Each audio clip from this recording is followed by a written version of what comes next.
Yeah, it's Matt here from the Cafe Doctor. Just been asked by a bunch of clients in 4, 5 different countries now about what my thoughts are around the coronavirus and more importantly what we can do about it as hospitality business owners.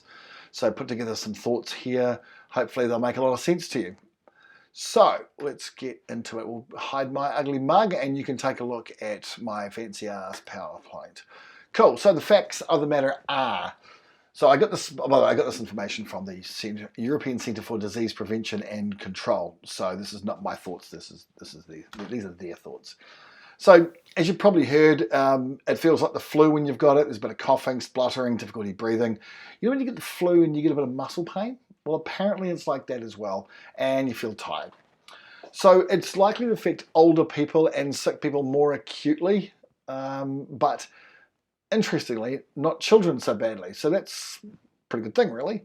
So it doesn't actually affect children as bad as other people, but still, obviously, I can't imagine it's particularly good for kids either. Virus seems to be spread mainly through respiratory droplets that people sneeze, cough, or exhale. So you know when you cough and you cough and there's moisture that comes out of your breath. Well, that's apparently the reason for it being transmitted. So that's the predominant way that it actually transmits. Now, what actually happens is that, for example, if we cough, we go like this, or like this, we cover our mouth, and then we get bugs on our hand, which apparently is how most of the transmission is actually done. So that's how it's transmitted. The other big question that has been thrown around is how long is it going to last and what the impact is going to be on the economy, on our business. And I have searched high and low, but I still cannot find anyone who can give me a half decent answer for those questions. So we'll park that up and we'll come back to it. How do we prevent it? Well, it's, I would say really simple, but it's not. It enters your body via your nose, your eyes, your mouth. So if you've got infected hands or dirty hands, then you got to wash your hands. You got to wash them for at least 20 seconds. Now, interestingly, 20 seconds is a long, long time to actually clean your hands. Try it. It actually takes a bit of time. And I had to be retrained in actually how does that look practically. How long is it actually to clean yourself for 20 seconds? But next time, I just take it from me. Get a timer, time yourself for 20 seconds. You will have very, very clean hands after that, I assure you. And interestingly, if you're in the food service industry, they're recommending that you do that at least every half hour. So you do an 8-hour shift, that's 16, 17 times you're going to wash your hands in the course of a day. Another thing that's relevant to us in the hospo business is that the virus itself can live on bench tops and especially on stainless steel for up to 24 hours. In your hand for about half an hour to 3/4 of an hour, or a matter of seconds if you clean them really well. But on bench tops, that sort of thing, up to 24 hours. So what does that mean for us? We've got to regularly clean down the bench tops, the tables, and the food prep surfaces and that sort of thing. So yeah, some big things there. So your customers, let's look at them for a second. So as you can appreciate, there's a lot of information going around and a big chunk of it just hasn't got any relevance or is even close to being the truth. So people might be informed, but whether they're informed or not about something that's actually real is an entirely different question. There's a mountain of misinformation out there at the moment. However, punters, we know, still want to dine and wine and drink great coffee and have muffins and, as I did this morning, a ginger slice. So they're still looking to do all those things, and they're looking for a business that will take care of them and look after them. I missed that off there. And look after them, it says. Can you not see that? Never mind. So when it comes to your actual customers, think about the wisdom of crowds. There is no such thing as the wisdom of crowds, but people tend to go along with them. So what we need to do is understand that a rumor goes around really quickly because people don't argue against it and they don't actually shut it down. So the wisdom of crowds when it comes to your customers understanding what's going on often is not there. There's a ton of misinformation and we need to be really careful of that. We need to be very proactive as well. So for your staff, the best thing you can do is keep them informed and talk to them. Tell them that this thing is on the horizon. Tell it will possibly have an impact on your business. And this is how they go about actually preventing it becoming an issue for them.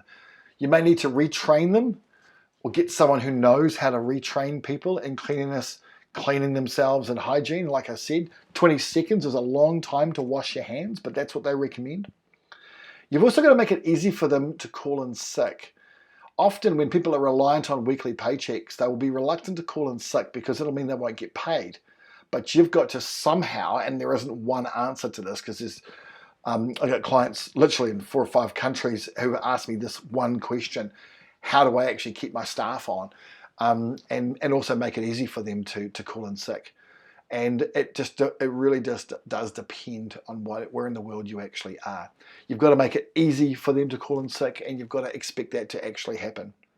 You need to discuss the conversations regarding the virus, not in front of customers. So we know we're going to have conversations regarding this. Whatever you do, don't do it in front of a customer, because a customer, if you're talking about it, again, the wisdom of crowds, will actually probably take 2 and 2 and make 22. And that's not what we want our people to do.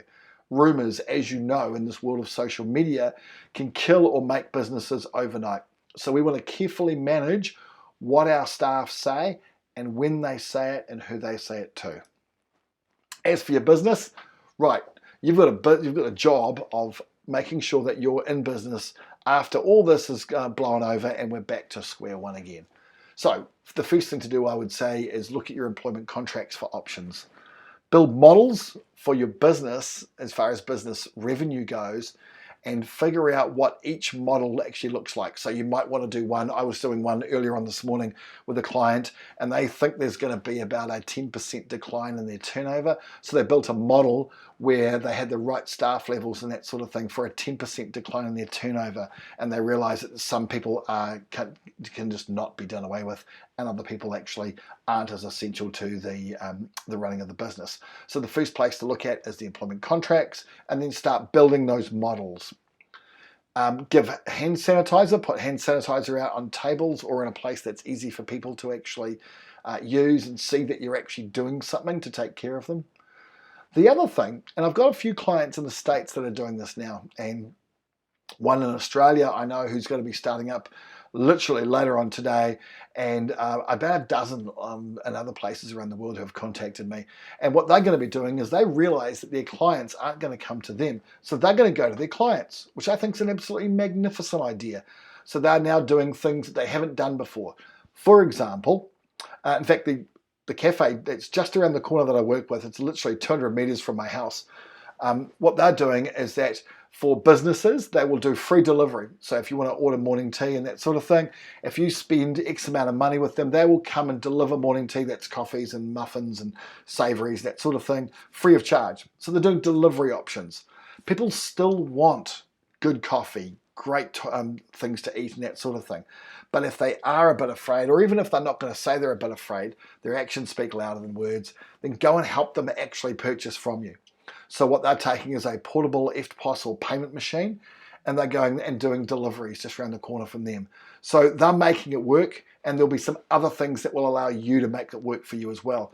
So whilst we can't run the model that we have been running, we still can run a model that will work for everybody. Make sense? Cool. That leads us to you as a business. Sorry, you as a leader.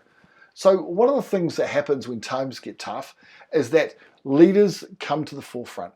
And this is really where we are needing you, your team are needing you to really come to the forefront and become the leader they hope that you are. And the way that we do that, there's a couple of rules here, and I'm just thinking about it in the context of the coronavirus. So the first thing you need to do is to be cool, calm, and collected. Don't panic. This will affect your business, your community, your city, your country in the way that it does. There's very little that one business owner can actually do. So the key thing is don't panic. You can be concerned about it. Absolutely, you should be concerned and you should be doing things about it. But on the outside, you are cool, you are calm, and you are collected. There is nothing more disconcerting for an employee to see their boss actually act panicked and really concerned and throw that at their staff. What they need to see from you is a calm, cool, controlled self. So that's the first place to start. The second thing is to prepare. Who knows what's going to happen? It's the old thumbnail. Prepare for the worst and hope for the best. Prepare for the worst because you know what? Plans normally turn out to change, but you've got to have something to start with. So please spend some time preparing for what your business could look like at different levels of turnover and staff are away and that type of thing. Leaders prepare. And also, during this time when people are being asked to do much more in the way of cleaning things and being careful around clients, around customers and that sort of thing, you've got to hold people accountable. So get back on the floor, make sure that you're amongst the troops, you're the leader of the troops, get amongst them. Leaders don't let their team fight battles without them. So they go in, they get back on the floor, they do everything they need to make sure that their team knows that you're on their team and you're not just managing from afar. So get back on the floor and hold them accountable for doing the right things for them personally and for their customers. And most of all, leaders communicate. They over-communicate.